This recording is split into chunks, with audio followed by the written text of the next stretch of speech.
आज एनसीईआरटी का निचोड़ जो है कहाँ जाना चाहिए, तो वह आज मैं आप लोगों के बीच रख रहे हैं। तो कहाँ जाना चाहिए कि आज 3 चैप्टर मैं ले रहा हूँ जो कि 6 to 12 के जितने एनसीईआरटी बुक है उससे निचोड़ा हुआ है ये। तो सबसे पहले हम उत्तर वैदिक काल से लेते हैं। तो निम्नलिखित में से आर्यों का आगमन की धारणाओं का आपको आर्यों की आगमन की धारणाओं का जो है सो धारणाओं में कौन सी धारणा जो है सो आपको गलत है, तो वह है आपको इनमें से कोई नहीं। उस टाइम में जो है सो ये हुआ था, तो इनमें से कोई नहीं, इसमें जो है कोई भी धारणा आर्यों का जो है उस टाइम में, जैसे कि आर्यों के भारत पूर्व ईरान में भारत आए थे, आर्य के कैंपियन सागर के समीप क्षेत्र थे, आर्यों का प्रवेश भारत के मध्य एशिया में, तो इनमें से कोई नहीं इसका आंसर होगा। ये जो भी क्वेश्चन है पूरे एनसीईआरटी से लिया गया है और थोड़ा एनसीईआरटी में जो है ना डिफिकल्ट टाइप की क्वेश्चन बुझाता रहता है, लेकिन वो ही आजकल एग्जाम में पूछता है। निम्नलिखित वेद का सही अर्थ क्या है? तो निम्नलिखित वेद की यदि बात किया जाए तो निम्नलिखित वेद का सही अर्थ जो है सो आपको ज्ञान होता है। निम्नलिखित वेदों का आपको सही अर्थ जो है सो आपको ज्ञान होता है। ऋग्वैदिक काल में सबसे महत्वपूर्ण स्रोत वेद है और वेद का अर्थ ज्ञान होता है, जो कि बहुत पुस्तकों का संग्रह है। तो कहा जाना चाहिए कि निम्नलिखित वेद का सही अर्थ क्या है, तो वह आपको ज्ञान है।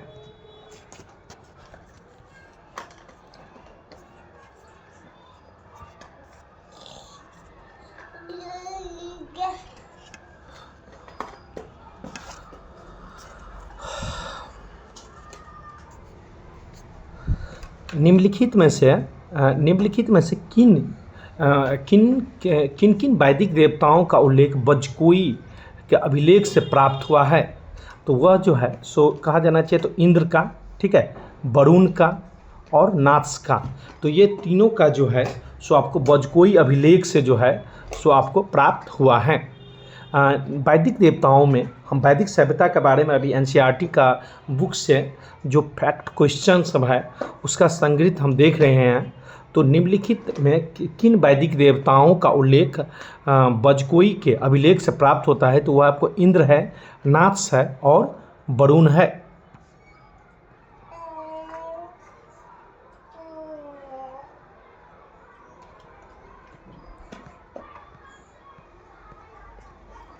जो अच्छा क्वेश्चन है मात्र मैं वहीं देख रहा हूँ जो कि सबसे बेहतरीन है। अब है कि ऋग्वेद के किस नदी सूक्त में कितनी नदियाँ का उल्लेख है? ऋग्वेद के नदी सूक्त में जो है सो आपको कितनी नदियाँ का उल्लेख है? तो वह जो है सो आपको 21 नदियाँ का जो है सो आपको उल्लेख है।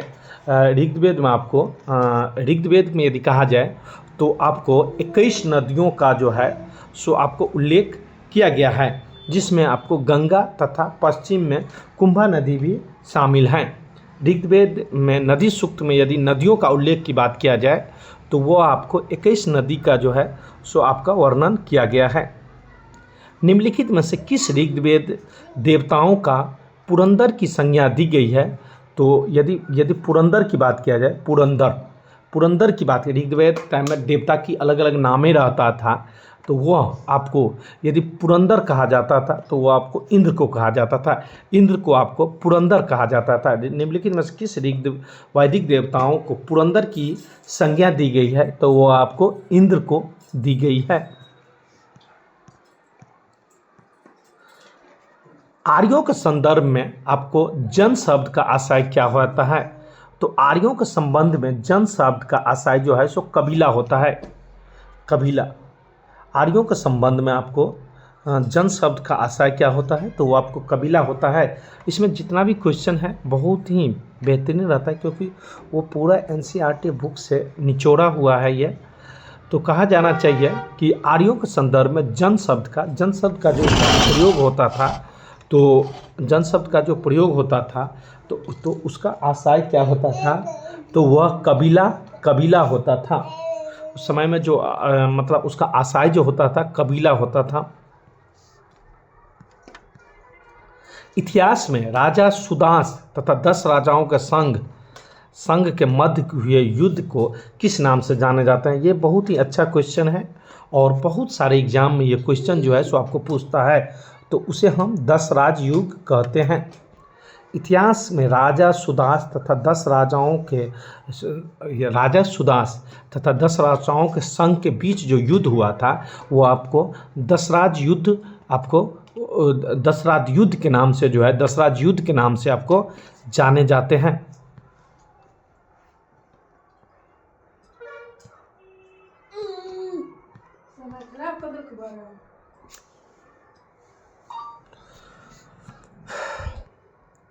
निम्नलिखित में से ऋग्वैदिक काल में किन संगठनों में स्त्रियां भाग लेती थी? तो वह जो है सो कहा जाना चाहिए सभा और विधत में। सभा और विधत ऐसी समितियां थी जिसमें स्त्रियां भी और पुरुष जो है सो समान भाग लेती थी। स्त्रियां और पुरुष जो है सो आपको समान भाग जो है सो लेती थी। निम्नलिखित में से ऋग्वैदिक काल में किन संगठनों में जो है सो आपको स्त्रियां भाग लेती थी? तो वह जो है सो आपको सभा और विधत जो था ऐसी समितियां थी जिसमें दोनों आदमी समान भाग लेती थी।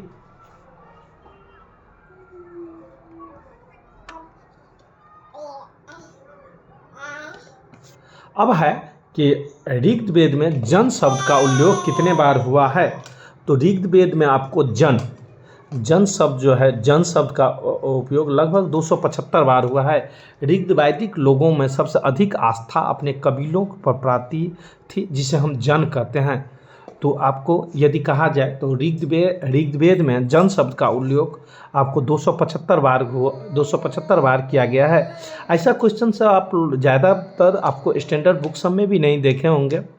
तो ये इसी कारण है क्योंकि ये थोड़ा कहा जाना चाहिए तो बुक से आपको अंदर से जो हर लाइन है उस लाइन को आपको एकत्रित करके जोड़ के ये क्वेश्चंस बनाया गया है।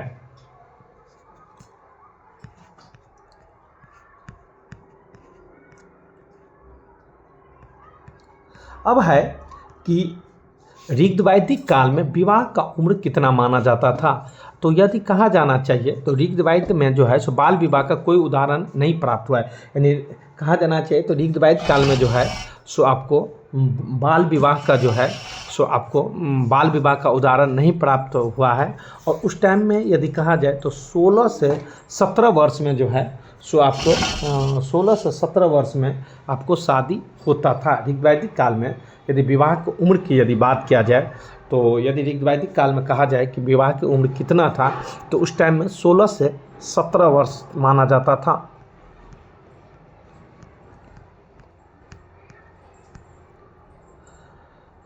किसी काल में व्यवसाय के आधार पर समाज में विभेदीकरण का जो आरंभ हुआ तो वह था आपको ऋग्वैदिक काल में।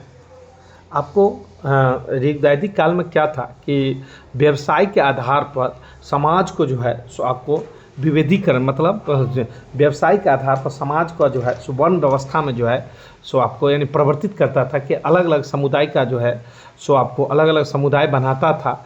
तो वह जो है सो व्यवसाय के आधार पर समाज को विभेदीकरण मतलब अलग अलग करता किया जाता था। तो वह जो है सो ऋग्वैदिक काल में हुआ था। ऋग्वैदिक काल में क्षीर पाकेदन शब्द का प्रयोग जो है सो आपको ऋग्वैदिक काल में क्षीर पाकेदन शब्द का प्रयोग किसके लिए किया गया है? तो वह जो है सो दूध में पके हुए अन्न के लिए किया गया है। ऋग्वैदिक काल में आपको क्षीर पाकोदनम शब्द का यदि प्रयोग किया जाए तो दूध में पके हुए अन्न के लिए आपको किया गया है।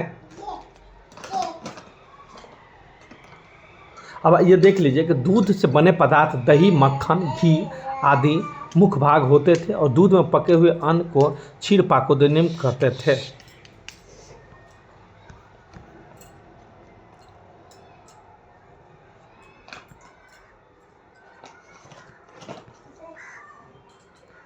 निम्नलिखित में किसका संबंध यब और धान्य से है? तो वह था आपको खाद्यान्नों का।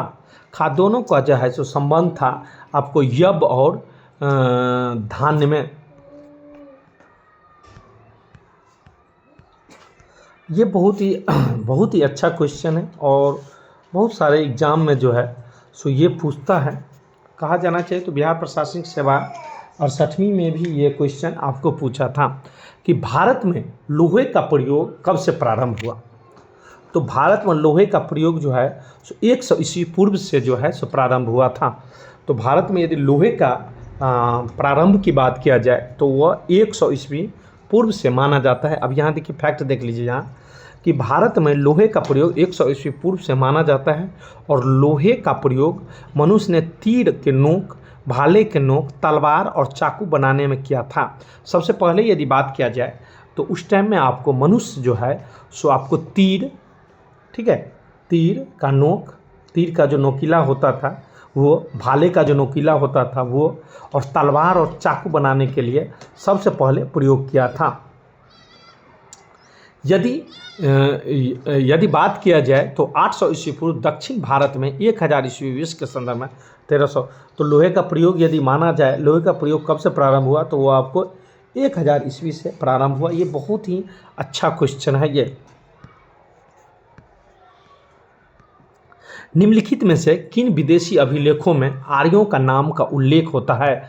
तो उसमें तो हत्थी अभिलेख वो भी है, कस्सी अभिलेख भी है, इसके बाद मितानी अभिलेख भी है। तो कहा जाना चाहिए तो आपको सभी अभिलेख का जो है सो विदेशों में आर्यों के नाम से उल्लेख किया जाता है।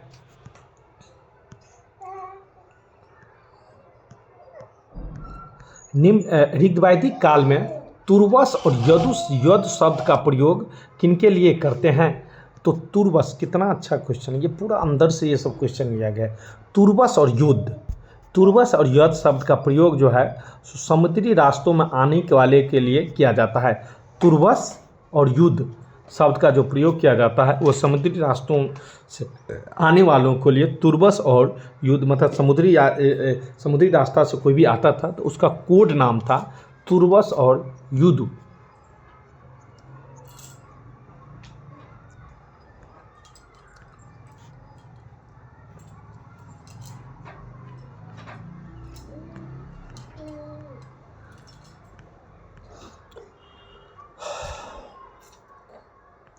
अब है फिर से लेंगे हम ऋग्वैदिक उत्तरवैदिक काल सब से कि निम्न में से कौन सा उपनिषद सर्वाचीन, प्राचीन व सर्वाधिक महत्वपूर्ण है? तो यदि कहा जाना चाहिए कि उपनिषद की बात किया जाए जो कि सर्वाधिक प्राचीन और सर्वाधिक महत्वपूर्ण है तो वह है आपको छंदोदय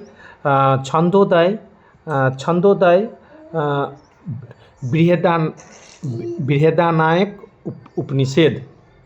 यदि उपनिषद की बात किया जाए तो उसमें भी प्राचीन और महत्वपूर्ण जो है तो वह है आपको छंदोदय और बृहदारण्यक उपनिषद।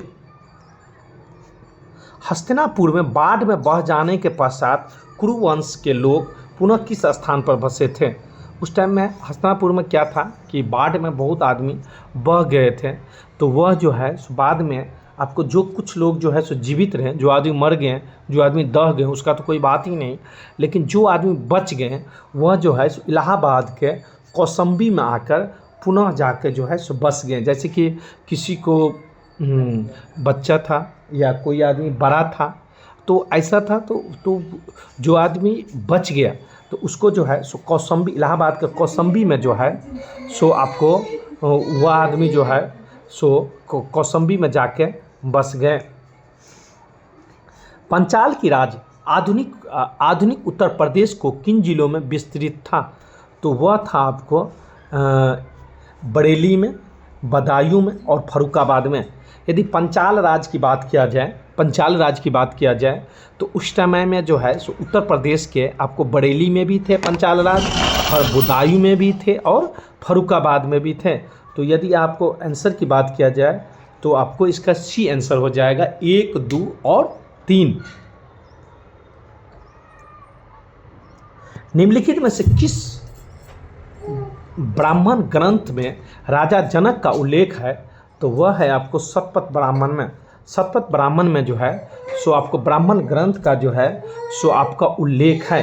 निम्नलिखित में से किस ब्राह्मण ग्रंथ में राजा जनक का उल्लेख है ब्राह्मण ग्रंथ में, तो वह आपको शतपथ ब्राह्मण में जो है सो आपको ब्राह्मण ग्रंथ का ब्राह्मण निम्नलिखित में से किस ब्राह्मण ग्रंथ में राजा जनक के यदि उल्लेख की बात किया जाए तो आपको शतपथ ब्राह्मण में जो है सो राजा जनक का उल्लेख है। उसी में आपको बताया गया है कि सीता के पिता विदेह में राजा जनक के ने हल चलाया था और उस प्रकार ब्राह्मण में विदेह का राजा जनक का जिक्र है।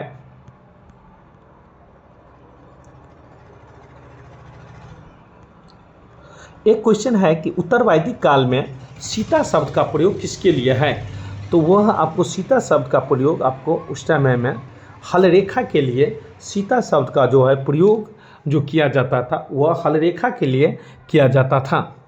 कहा जाना चाहिए तो हल का जो सिरा होता था, हल रेखा मतलब सिरा, ऐसे जो सिरा रहता था उसको सीता कहा जाता था। उत्तर वैदिक काल में निष्क और शतमान शब्दों का प्रयोग किसके संदर्भ में किया जाता था, तो उत्तर वैदिक काल में यदि निष्क और शतमान शब्द का यदि प्रयोग किया जाए तो वह मुद्रा के लिए किया जाता था। उस समय में आपको मुद्रा को जो है सो निष्क भी कहा जाता था और शतमान भी कहा जाता था।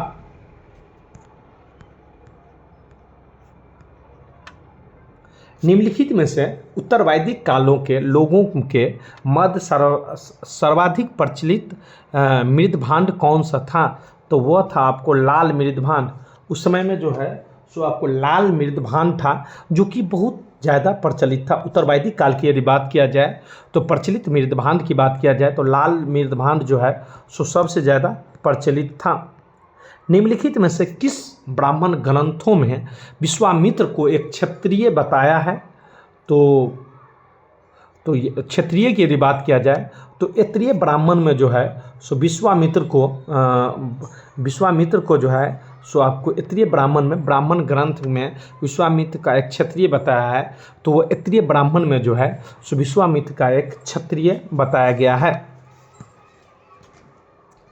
निम्नलिखित में कवच, वत्स और शतकाम जावली में क्या समानता है, तो कहना चाहिए कि तीनों ब्रह्मोत्तर जाति उत्पन्न हुए और परंतु उन्हें समान ब्राह्मण माना जाने लगे, तो इसका आंसर सी हो जाएगा।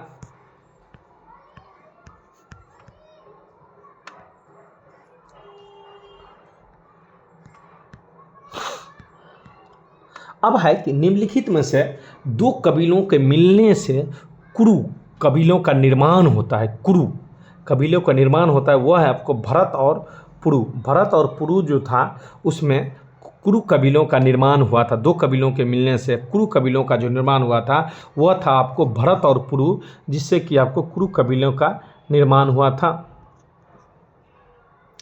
निम्नलिखित में किस नदी को वैदिक काल में सदरीरा के नाम से जानते हैं, तो वह आपको गंडक नदी को सदरीरा के नाम से जानते हैं। हम पहले ही बता दिए हैं, थोड़ा क्वेश्चन ये थोड़ा टेढ़ा मेढ़ा लगेगा, तो ये आपको एनसीईआरटी के बुक से 20 से लिया गया है, तो इसी कारण थोड़ा टेढ़ा मेढ़ा भी लगे तो कोई दिक्कत नहीं होनी चाहिए।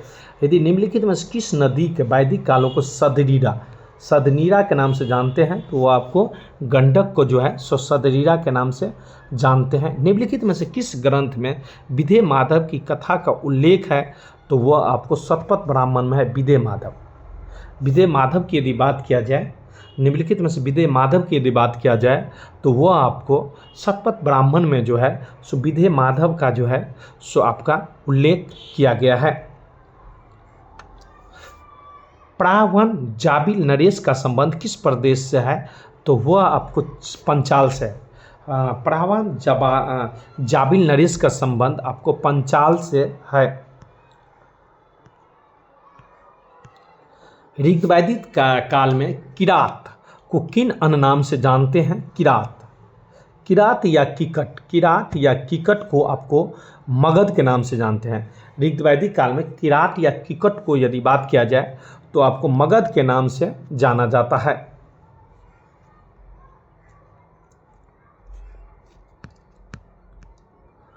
उत्तर वैदिक काल में भाग के भाग नाम कर जो है सो किस पर लगाया जाता था? तो भाग नाम पर जो है सो उपज पर लगाया जाता है। उत्तर वैदिक काल में भाग नाम कर जो है सो किस पर लगाया जाता था? तो वह उपज पर लगाया जाता था। उत्तर वैदिक काल में देवमंडल में सर्वोच्च स्थान आपको किस देवता को प्राप्त है? तो उत्तर वैदिक काल में देवमंडल में सर्वोच्च स्थान प्रजापति को आपको प्राप्त है।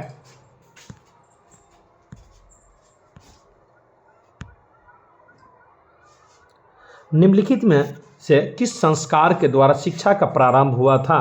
तो कहा जाना चाहिए उपनयन के द्वारा जो है सो आपको शिक्षा का जो है सो प्रारंभ किया गया था।